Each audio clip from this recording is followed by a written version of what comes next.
Chapter 1 Tom and His Friends. Tom! Tom! Where are you? No answer. Where is that boy? When I find him, I'm going to... Aunt Polly looked under the bed. Then she opened the door and looked out into the garden. Tom! She heard something behind her. A small boy ran past, but Aunt Polly put out her hand and stopped him. Ah, there you are. And what's that in your pocket? Nothing, Aunt Polly. Nothing? It's an apple. I can see it. Now listen, Tom. Those apples are not for you. And Oh, Aunt Polly! Quick! Look behind you! So Aunt Polly looked, and Tom was out of the house in a second. She laughed quietly. Oh, I never learn. I love that Tom, my dead sister's child. But he isn't an easy boy for an old lady. Well, it's Saturday tomorrow, and there's no school. But it isn't going to be a holiday for Tom. Oh, no. He's going to work tomorrow. Saturday was a beautiful day. It was summer, and the sun was hot, and there were flowers in all the gardens. It was a day for everybody to be happy. Tom came out of his house with a brush and a big pot of white paint in his hand. He looked at the fence. It was 3 meters high and 30 meters long. He put his brush in the paint and painted some of the fence. He did it again. Then he stopped and looked at the fence, put down his brush, and sat down. There were hours of work in front of him, and he was the unhappiest boy in the village. After 10 minutes, Tom had an idea. A wonderful idea. He took up the brush again and began work. He saw his friend, Joe Harper, in the street. But he didn't look at him. Joe had an apple in his hand. He came up to Tom and looked at the fence. I am sorry, Tom. Tom said nothing. The paintbrush moved up and down. Working for your aunt, said Joe. I'm going down to the river. I'm sorry you can't come with me. Tom put down his brush. You call this work? He said. Painting a fence, said Joe. Of course it's work. Perhaps it is, and perhaps it isn't. But I like it, said Tom. I can go to the river any day. I can't paint a fence very often. Joe watched Tom for about 5 minutes. Tom painted very slowly and carefully. He often stopped, moved back from the fence, and looked at his work with a smile. Joe began to get very interested and said, Tom, can I paint a little? Tom thought for a second. I'm sorry, Joe. You see, my aunt wants me to do it because I'm good at painting. My brother Sid wanted to paint too, but she said no. Oh, please, Tom, just a little. I'm good at painting too. Hey, do you want some of my apple? No, Joe, I can't. Okay, you can have all my apple. Tom gave Joe the brush. He did not smile, but for the first time that day, he was a very happy boy. He sat down and ate Joe's apple. More friends came to laugh at Tom, but soon they all wanted to paint too. By the afternoon, Tom had 3 balls, an old knife, a cat with one eye, an old blue bottle, and a lot of other exciting things. He was the richest boy in St. Petersburg. And the fence, all 30 meters of it, was a beautiful white. He went back to the house. Aunt Polly, can I go and play now? Aunt Polly came out of the house to look. When she saw the beautiful white fence, she was very pleased. She took Tom into the house and gave him an apple.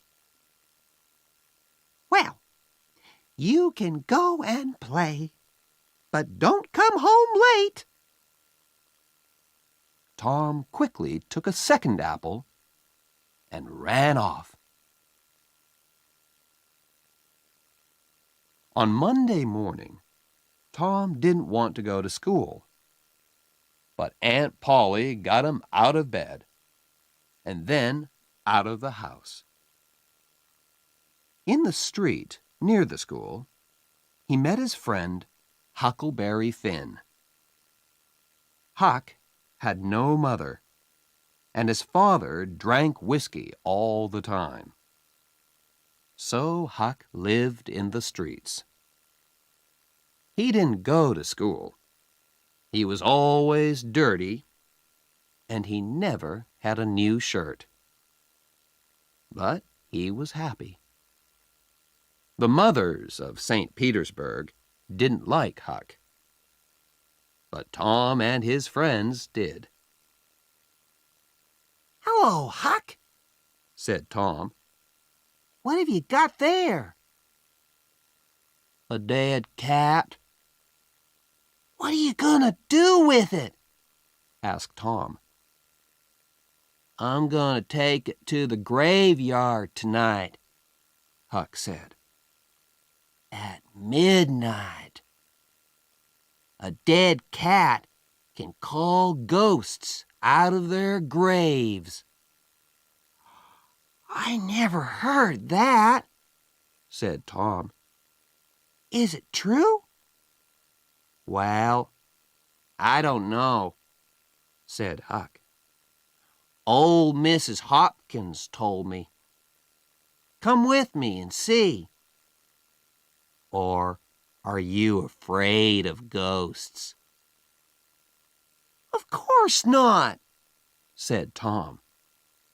Come and meow for me at my window at 11 o'clock. After this, Tom was late for school, and the teacher looked at him angrily. Thomas Sawyer, why are you late again? He said. Tom began to speak, and then stopped. There was a new girl in the schoolroom. A beautiful girl with blue eyes and long yellow hair. Tom looked and looked. Oh, how beautiful she was. And in 2 seconds, Tom was in love. He must sit next to her. But how? In the girls' half of the room, there was only one empty chair, and it was next to the new girl. Tom thought quickly, and then looked at the teacher. I stopped to talk with Huckleberry Finn, he said. The teacher was very, very angry. Boys were often late for school. That was bad. But talking with Huckleberry Finn was worse. Much worse. The teacher took his stick, and 2 minutes later, Tom's trousers were very hot, and the teacher's arm was very tired. Now, Tom Sawyer, you go and sit with the girls. Some of the children laughed. Tom walked to the chair next to the new girl, sat down, and opened his book. The other children began to work again. After 10 minutes, the girl looked up. There was an apple on the table in front of her. She put it back on Tom's half of the table. A minute later, the apple was in front of her again. Now it stayed. Next, Tom drew a picture of a house and put it in front of her. That's nice, the girl said. Now draw a man. Tom drew a man next to the house. The man was taller than the house, and he had very big hands and very long legs. But the girl liked him. Can you draw me now? She asked. Tom drew a girl next to the man. You draw beautifully. I can't draw pictures. I can teach you, said Tom, after school. Oh, please? What's your name? Tom asked. Becky. Becky Thatcher. Just then, Tom felt a hand on his head. It was the teacher. He took Tom by the ear and moved him back to his chair in the boys' half of the room. Chapter 2. In the Graveyard. That night, Tom went to bed at 9:30. He waited for Huck's meow, and at 11 o'clock, it came. He climbed quietly out of the bedroom window and then he and Huck walked out of the village with the dead cat. The graveyard was on a hill, about a mile from St. Petersburg. When the boys got there, they put the dead cat on a grave and sat down behind some trees. They watched and waited.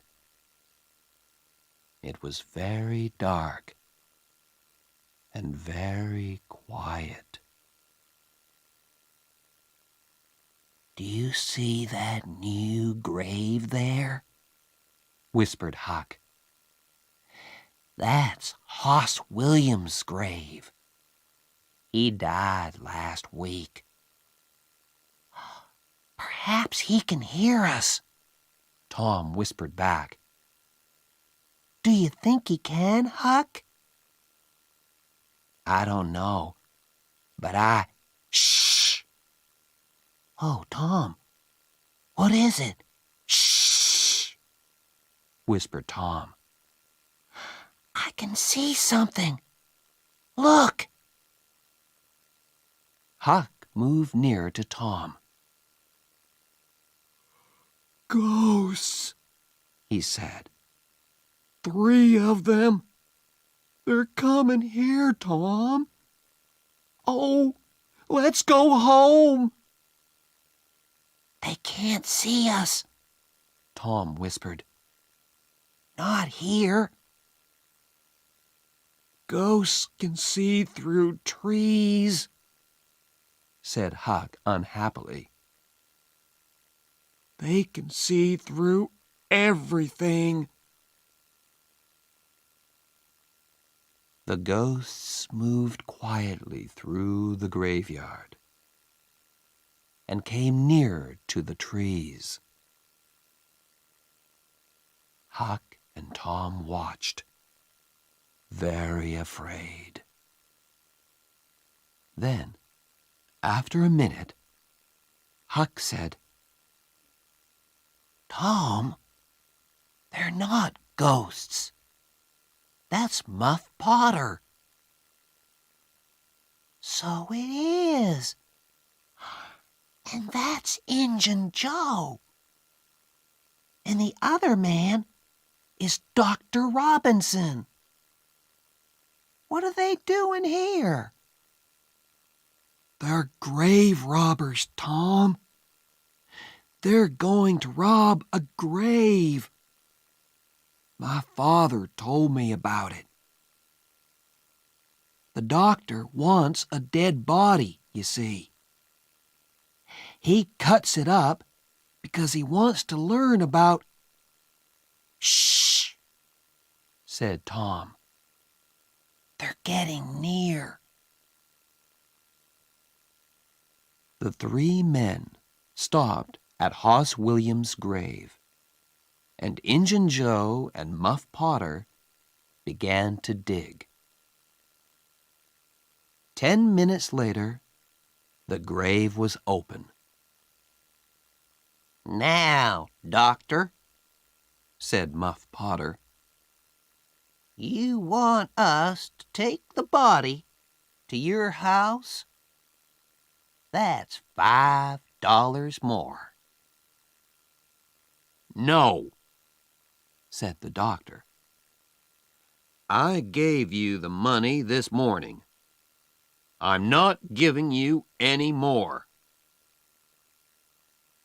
Now you listen to me, Doctor, said Injun Joe. I want that money.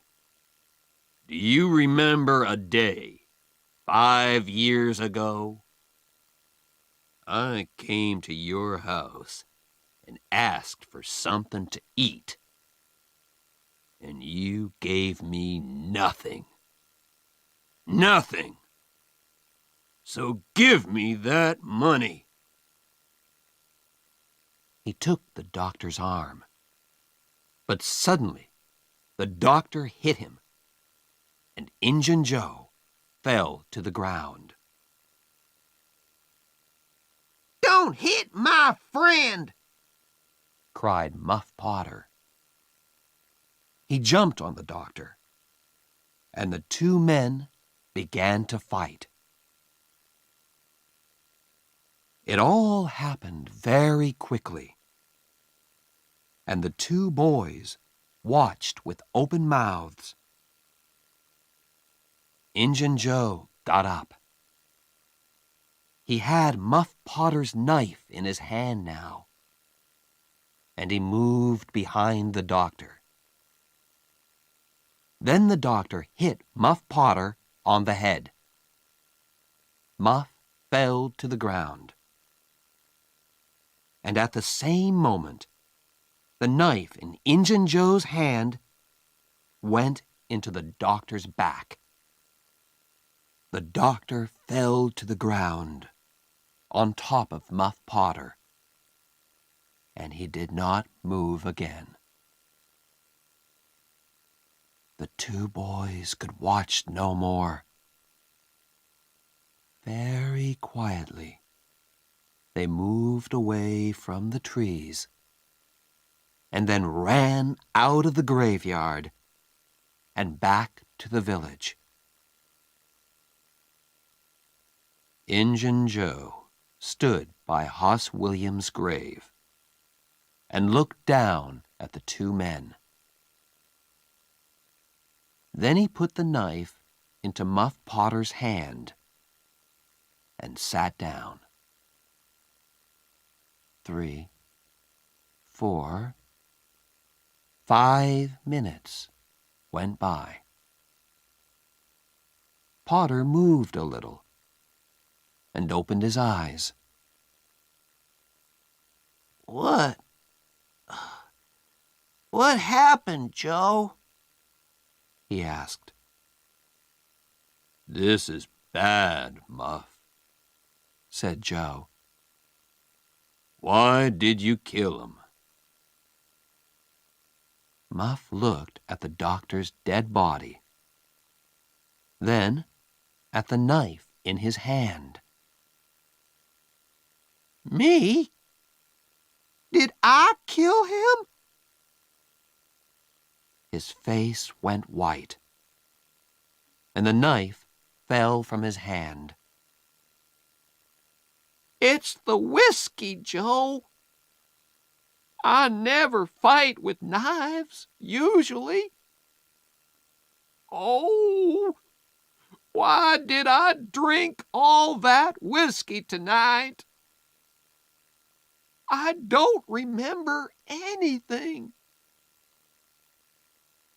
"It's okay, Muff," said Joe. "I'm not going to tell anyone. You get away quickly. Go on. Go now."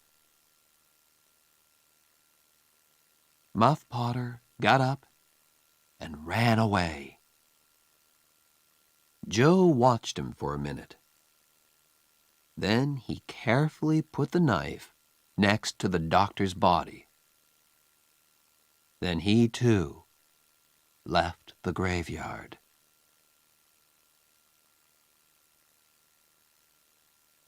The next day, the sheriff's men found the doctor's body in the graveyard, and Muff Potter's knife. That night, Muff came to the graveyard to get his knife. But the sheriff's men were there, and they took Muff to St. Petersburg's little jail.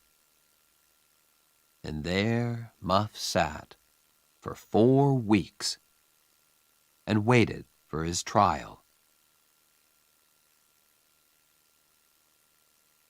Tom and Huck could not forget that night in the graveyard. They were very unhappy and very afraid. "What are we gonna do?" said Tom. "Muff Potter didn't kill the doctor. Injun Joe did. We saw him." I know, Huck said. but what can we do? We can't tell anyone. I'm afraid of Injun Joe. He's dangerous. And he's a killer. Do you want a knife in your back? Yes, I'm afraid of him too, Tom said. He thought for a minute. I'm sorry for Muff Potter. But you're right, Huck. We can't tell anyone about Injun Joe. Chapter 3 On Jackson's Island. The summer holidays came, and there was no school.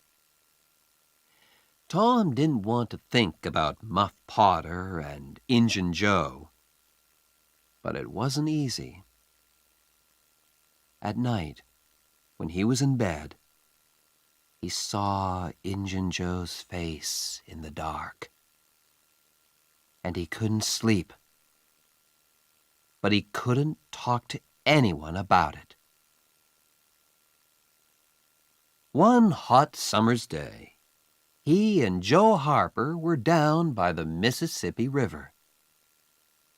They sat and watched the boats, and fished, and talked. Let's get away from here, said Tom suddenly. Let's go and do something exciting somewhere. Okay, said Joe. But what? And where? I know, Tom said. Let's run away. Let's go and live on Jackson's Island. We can sleep out under the trees.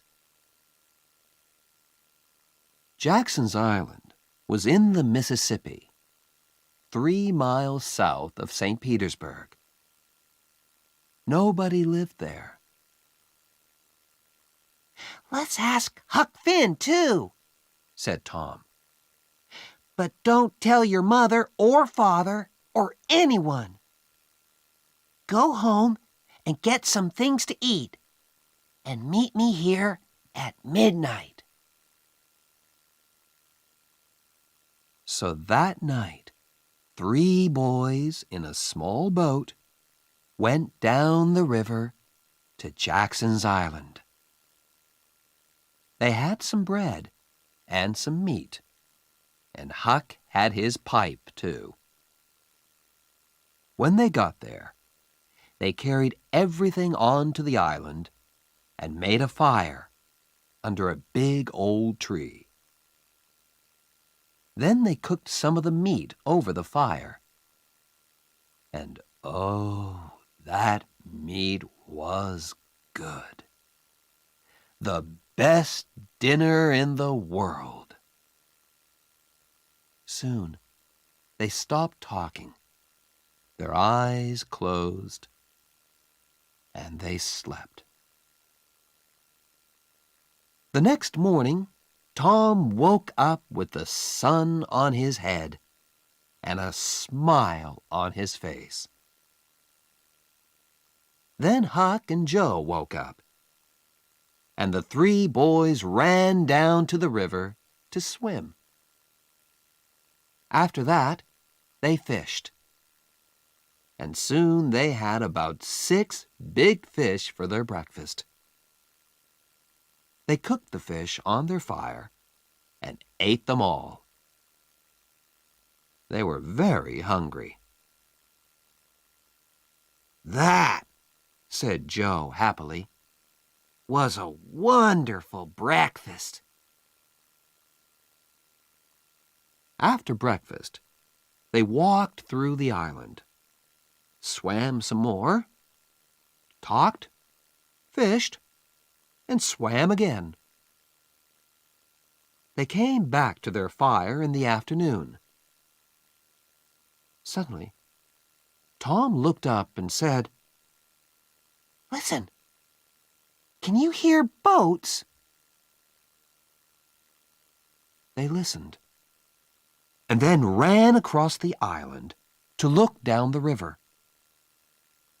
There were 20 or more boats on the water. Every boat in St. Petersburg was out. "What are they doing?" asked Joe. "They're looking for a dead body, I think," said Huck. "They did that last summer, when Bill Turner fell in the river and drowned." "Who's dead, do you think?" asked Joe. The boys watched the boats. Suddenly, Tom cried, "I know who's dead! It's us! They're looking for us!" This was wonderful. Tom looked at his friends. "We're famous," he said. "Everybody in St. Petersburg is talking about us. And they all feel sorry for us." Night came, and the boys went to sleep. But Tom did not sleep. And when morning came, he wasn't there. "Huck, where's Tom?" cried Joe. "I don't know," Huck began. "but look, there he is. He's swimming across to the island now. Hey, Tom!"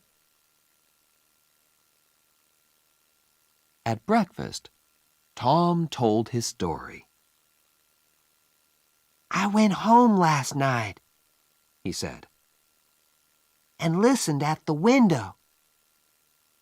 Joe, your mother was there too, and she and Aunt Polly cried and cried. I heard some very interesting things. On Sunday, there's going to be a big funeral at the church. For us. And listen, I've got a wonderful idea." Huck and Joe listened and laughed. And yes, it was a wonderful idea. That night, the boys cooked some more fish, and after dinner, Huck got out his pipe and began to smoke. "Can we smoke too?" asked Tom. "I want to learn." So Huck made pipes for Tom and Joe, and the three boys sat and smoked. "Hey, I like smoking," said Tom. "It's easy." "It's nothing," said Joe. "I'm going to smoke every day." But after 10 minutes, Tom and Joe got quieter and quieter, and their faces went an interesting color. "I'm going for a little walk now," said Tom. He stood up carefully and walked away into the trees.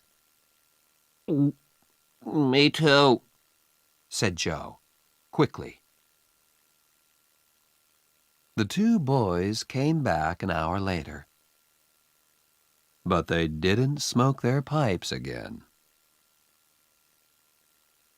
On Sunday morning, there were no happy faces in St. Petersburg.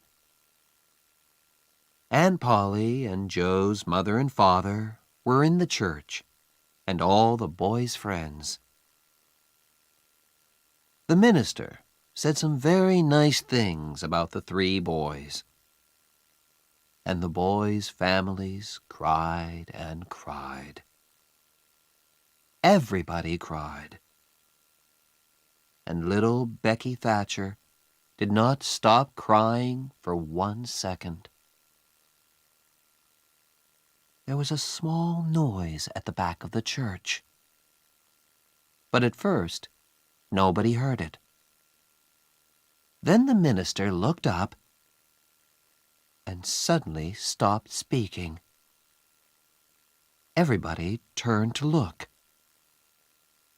Their mouths opened and stayed open. And into the church came the three dead boys. Tom first, Joe next, and then Huck. For a second, nobody moved or spoke. And then the noise began. Aunt Polly and Joe's mother ran to the boys and took them in their arms. Aunt Polly cried and laughed and cried again. "Oh, Tom," she said, "you're a bad boy, but I love you."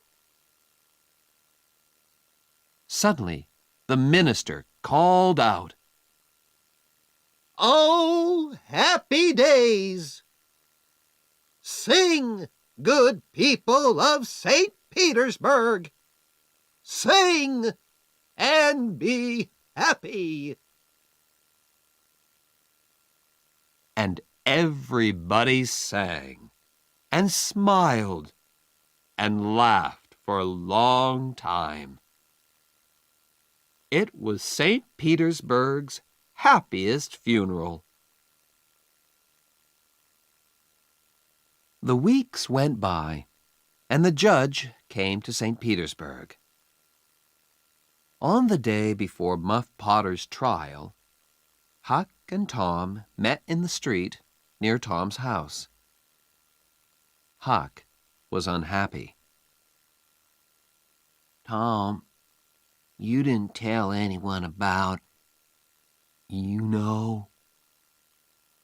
"No, I didn't. But Huck, what about Muff? People are saying he's the killer, and he's going to die." "But we can't tell anyone about Injun Joe," said Huck. "I don't want to die too. Do you?"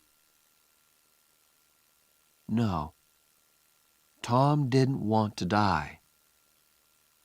But he couldn't forget Muff Potter's face in the jail. Old, tired, and unhappy. And Injun Joe was a free man. It wasn't right. That night, Tom came home late and very excited. He could not sleep for 2 or 3 hours. The next morning, all the village was at Muff Potter's trial. Injun Joe was there, too. Muff waited. A tired old man with a dirty face. The judge began the trial. Questions, questions, questions. Answers, answers, answers. And the answers were all bad for Muff Potter. "Yes, I found the knife in the graveyard, next to Dr. Robinson's body." "Yes, that's Muff Potter's knife. He always carries it." "Yes, I saw Muff Potter in the village that afternoon. He had the knife with him then. Muff Potter began to look more and more unhappy. Then the judge said, Call Thomas Sawyer. St. Petersburg sat up. What did young Tom Sawyer know? Everybody looked at him and waited. Thomas Sawyer, where were you on the 17th of June at the hour of midnight? In the graveyard. Why? I went there to see ghosts. With a dead cat. St. Petersburg laughed, and the judge looked angry. And where were you in the graveyard, Thomas? Behind the trees near Hoss Williams' grave. Injun Joe's face suddenly went white. Now, my boy, said the judge, tell us your story. and so Tom told his story. And St. Petersburg sat and listened to him with open mouths. And then Muff Potter fell. And Injun Joe jumped with the knife and... Crash! Injun Joe jumped through the window and was out and away in a second. St. Petersburg loved Tom for a week. But Tom was not happy. Injun Joe was not in jail, and he was a dangerous man. Tom slept badly for weeks. The slow summer days went by. Injun Joe did not come back to St. Petersburg, and Tom began to forget. Chapter 4. Treasure. There is a time in every boy's life when he wants to go and dig for treasure. And that time came for Tom. So, one hot summer's day, he went to find Huck. Huck liked the idea of treasure. "Where are we going to dig?" he asked. An old dead tree is best. "Who puts the treasure under old trees?" Robbers. said Tom. And then they go away. Or they forget to come back for the treasure. "There's a dead tree on Cardiff Hill," said Huck. "Let's go there. I've got an old pick and shovel." It was 3 miles to the old tree, and the boys arrived tired and hot. They dug for an hour or two, but they didn't find any treasure. Then they stopped, and Tom looked down at an old house at the foot of the hill. Hey, look, He said, nobody lives in that old house. Let's go there. Old houses are always good for treasure. "Good for ghosts, too," said Huck. They took the pick and shovel with them, went down the hill, and into the old house. They looked in all the rooms downstairs, and then went upstairs.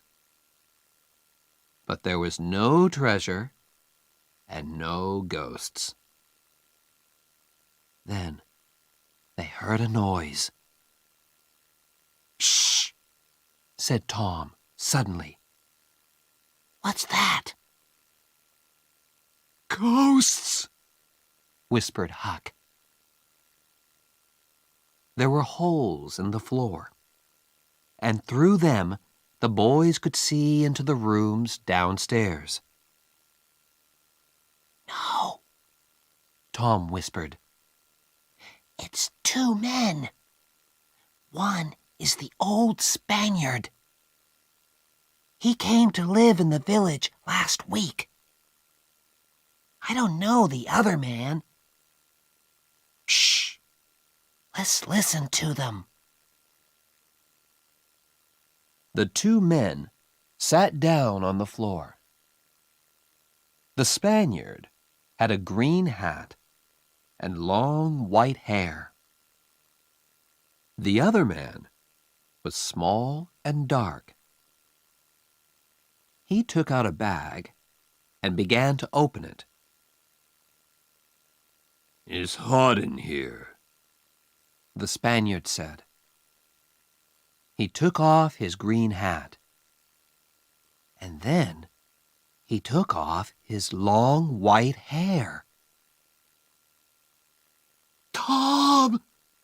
Huck whispered upstairs. That's Injun Joe.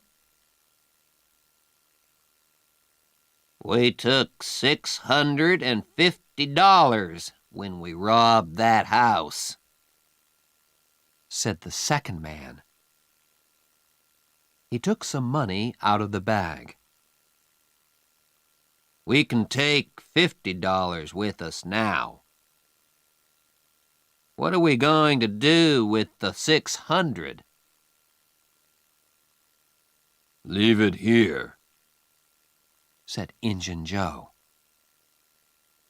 "We can come back and get it next week. Here, give me the bag." He walked across the room to the fireplace, moved two big stones from the floor, and began to dig with his knife. Upstairs, the two boys watched excitedly. Treasure!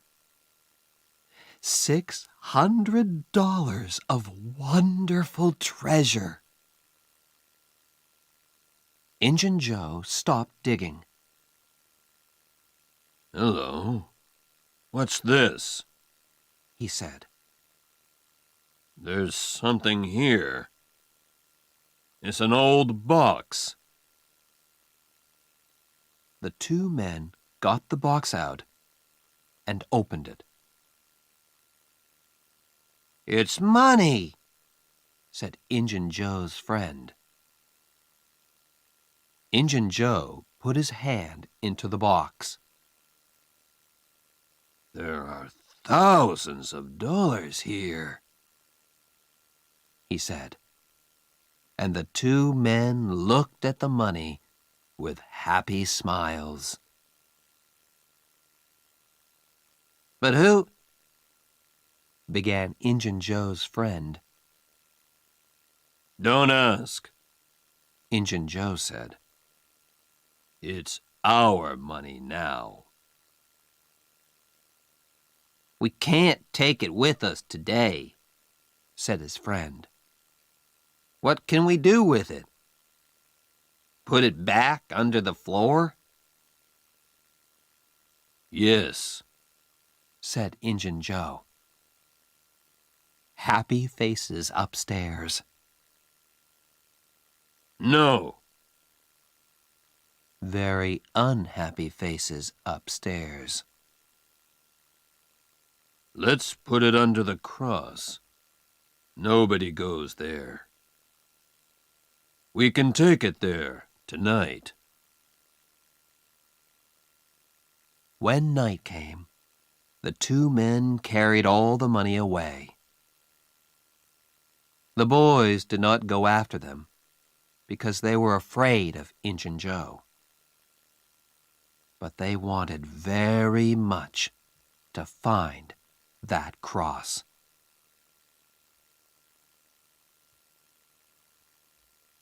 For a week, the two boys thought and thought about the treasure. It was under the cross. But where was the cross? In St. Petersburg, the boys watched the Spaniard carefully. But they didn't see a cross, and they didn't find the treasure. Chapter 5. In the Cave. The next Saturday was Becky Thatcher's birthday, and all Becky's friends were very excited. It's going to be a wonderful day, Becky told Tom.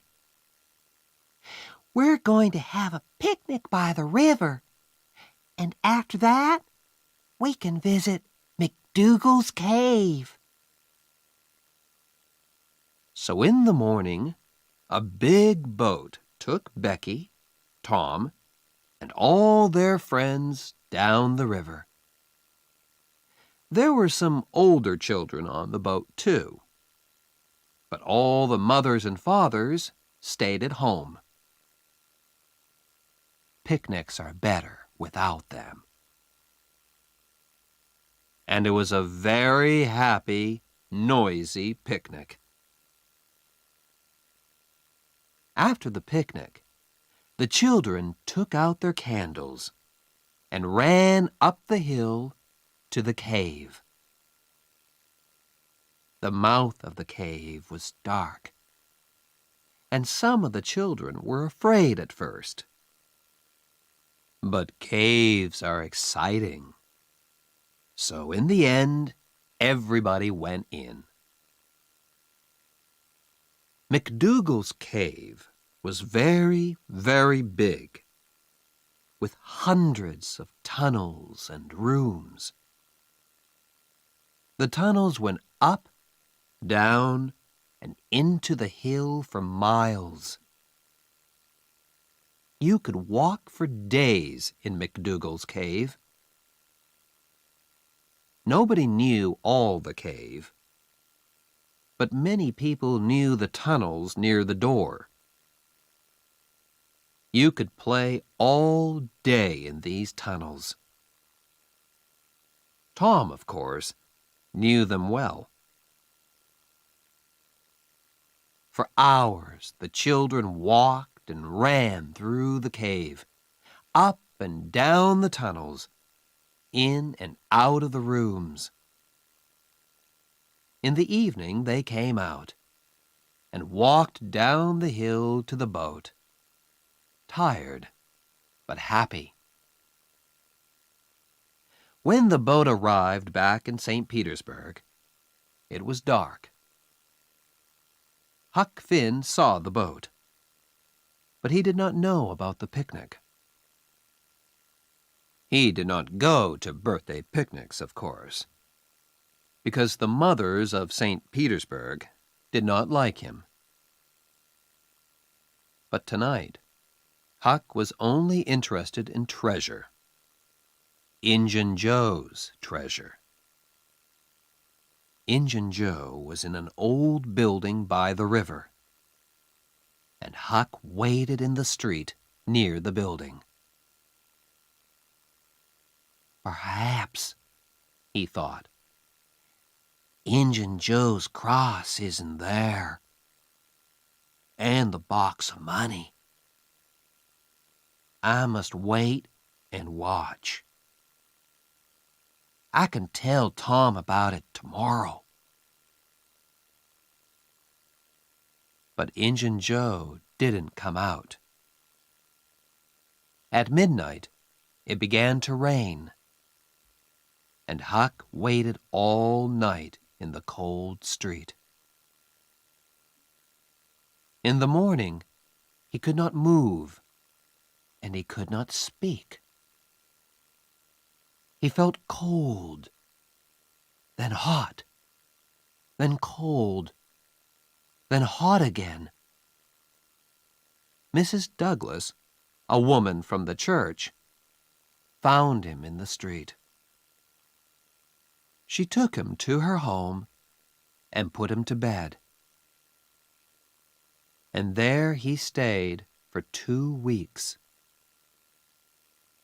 He was very ill, and so he did not hear about Tom and Becky. But on Sunday morning, all St. Petersburg knew about Tom and Becky, because they were not on the boat when he came back to the village. Where were they? Were they lost in the cave? And were they alive or dead?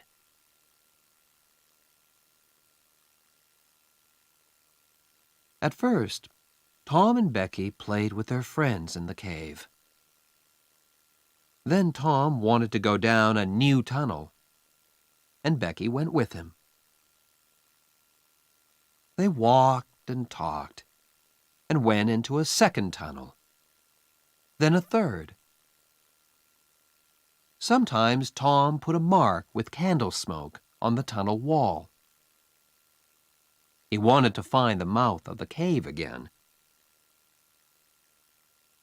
Then they came out of the tunnels into a big room. There were hundreds of bats in this room, and the candles woke them up. Tom took Becky's hand, and they ran into the nearest tunnel, with the bats behind them. But one bat hit Becky's candle, and it went out. The children ran and ran through the tunnels, and at last they got away from the bats. They stopped and sat down. Suddenly, it was very, very quiet. Where are we now, Tom? Becky whispered, afraid. I don't know, said Tom. I think it's time to go back. But we can't go through that big room because of the bats. Let's go down this tunnel. They went down one tunnel, then a second, a third, a fourth. Then they wanted to find the big room with the bats again, but they couldn't. Becky began to cry. Tom, we can't get out. We're lost, Tom. We're lost. They walked and walked. When they were tired, they sat down. Then they got up and walked again. Time went by. Was it day or night? They didn't know. Then Tom wanted to find water. They had nothing to eat, and they must have something to drink. They found a very small river and sat down next to it. Becky, said Tom, we must stay here, near this river. This is our last candle, and... He did not finish, but Becky understood. Tom? Yes, Becky? Are they going to come and look for us? Of course, when the boat gets to St. Petersburg. But how can they find us in these hundreds of tunnels? Oh, Tom, we're going to die in here. Becky began to cry again. Then the candle went out, and the two children were in the dark. They sat for hours and hours. They slept a little, then woke up, then slept again. Was it Sunday now? Or Monday? Suddenly, Tom sat up. Listen, somebody's calling. The two children listened. They heard it again, a little nearer. They called back. Then they began to walk down the tunnel in the dark, with their hands on the wall. They stopped and listened again. But now they couldn't hear anything. Slowly, they went back to their river. They slept again and woke up very, very hungry. Perhaps it's Tuesday now, Tom thought. What can I do? I must do something. Then he had an idea. Becky, listen. I've got a long string in my pocket. I can go down some of the small tunnels and get back to you with the string. You wait here.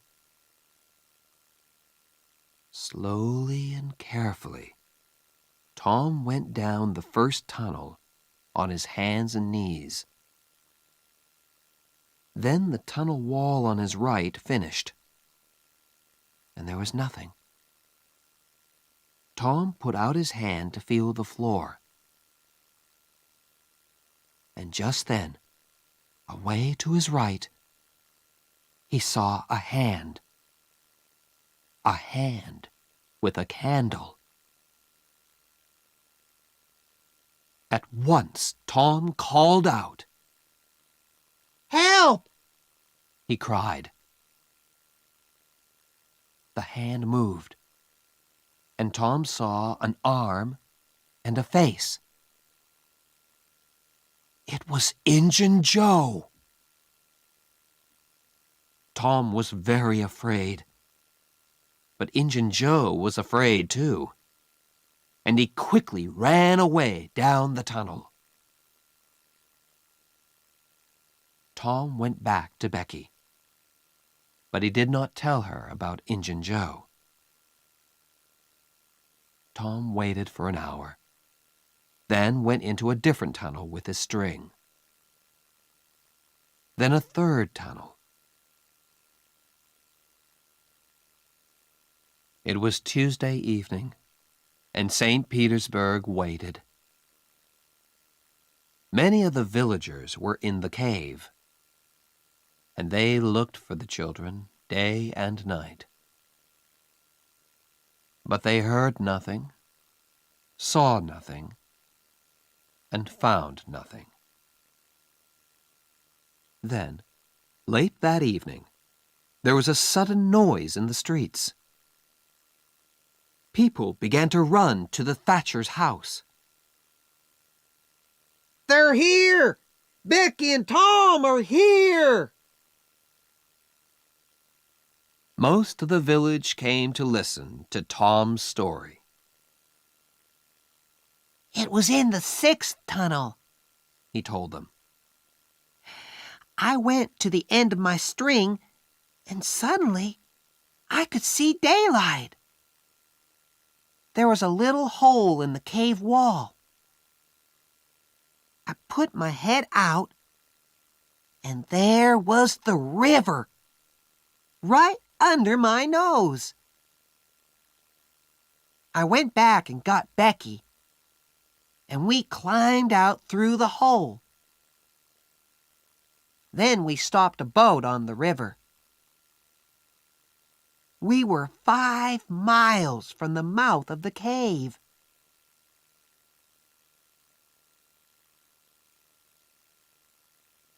Tom was very tired after his 3 days in the cave, and he went to bed and stayed there for 2 days.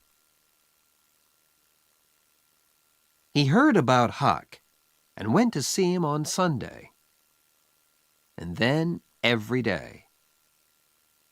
But Mrs. Douglas was always in the room.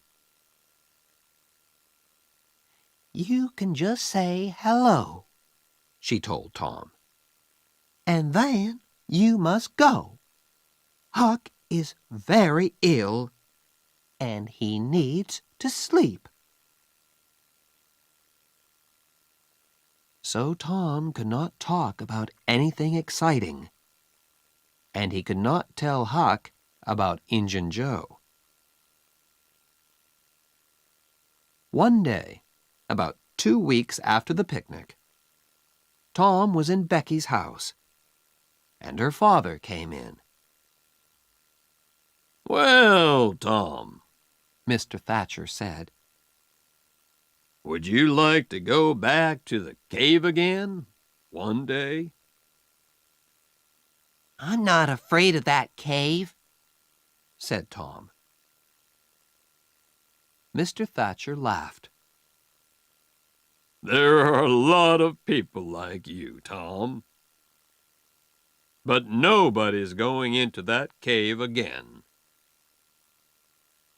There are big doors across the cave mouth now, and nobody can open them. Tom's face went white. But Mr. Thatcher, Injun Joe's in that cave. An hour later, 50 men were at the cave, and they opened the doors. Injun Joe was on the ground, dead, his face to the door, and his knife in his hand. Chapter 6. Under the Cross. The day after Injun Joe's funeral, Huck was out of bed.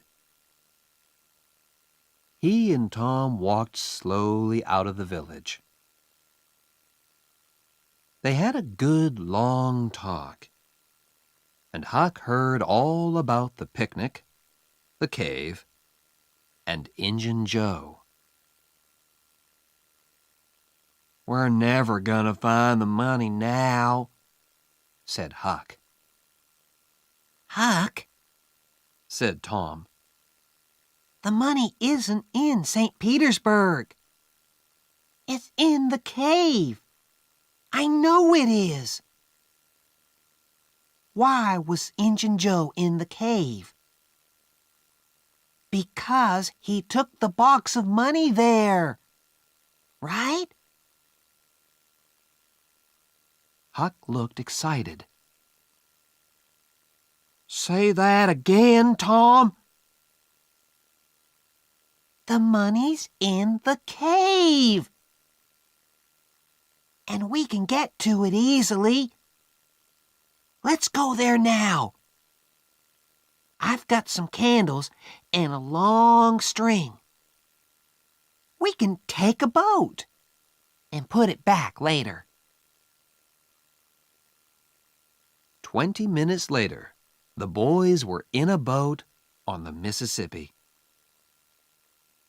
They went 8 miles down the river, and then Tom stopped by some small trees. Here we are, he said. Tom's hole was just behind the trees. Tom took a candle and climbed in. Huck climbed in after him. Injun Joe never found this hole, said Tom. or he did find it and couldn't get through it. It's very small. The boys went carefully through the tunnels with their string. Then Tom stopped. I saw Injun Joe about here, he said. And look, Huck, there's the cross. There was a big smoke cross on the tunnel wall. The boys looked up and down the tunnel, but there was no box of money. Injun Joe said under the cross, said Tom. Perhaps it's under the ground. Look, we can move these stones. The boys took their knives and began to dig by the tunnel wall. Very soon, they found a second, smaller tunnel under the wall. They climbed down into it and came into a small room. There was a bed, 2 whiskey bottles, some old shoes, and the box of money.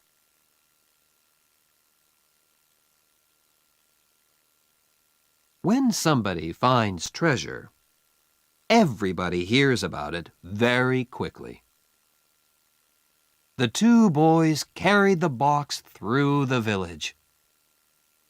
And when they got to Aunt Polly's house, half the village was with them. Everybody went into the house. Oh, Tom, Tom, cried Aunt Polly. what is it now? And what have you got there? Tom put the box on the table and opened it. There were $12,000 in that box. And suddenly, Tom Sawyer and Huckleberry Finn were the richest people in St. Petersburg.